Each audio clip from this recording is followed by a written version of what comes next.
Базар. Biz базарлабайбыз. Выходной деген жоқ. Biz иштейбиз деген, не? Анткени консультация. Баса. Кандай оорулар келет?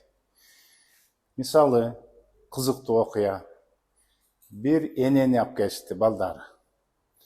Ал эне 12 жыл атасы жок, то есть күйөөсү жок, балдарды 4 баланы тарбиялайт. Ошол учурда оору. Анан сүйлөшүп келсе, бул психология. Бүгүнкү күнү ал эне балдарым отурсун, турсун, бутуна турсун, окаты болсун, тамы болсун, иши болсун деп отуруп, мынакей ушул убакка келип анан оору болуп калды. Эмне балдар чоңойду. Эми ал эне внимание, көңүл каалаган убакыт.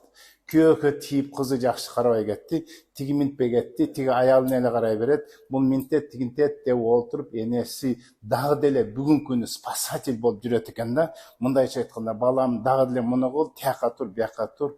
Бул балдар ыйлактап атат. Биз өзүбүз иш кыла албай, баса албай калдык дейт. Бул оору, мындайлар көп. Жана тескери, бирөө баласын алып келет.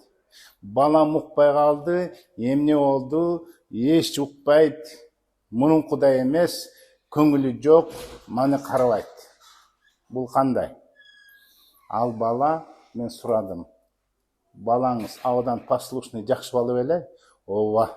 Мен укчу, атасы жок, тарбияладым. Мен айтканым кылчу. Вот ошол балдар дөпөш болот, мен силерге айтып коеюн.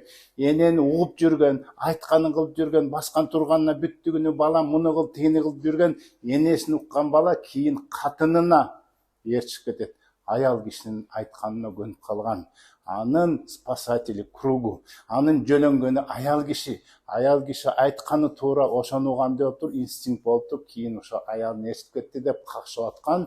Бул послушный баланы ушундай болот деп мен айтып кетем.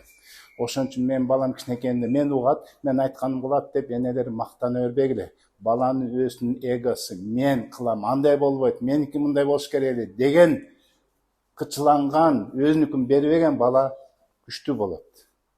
Ассаламу алейкум.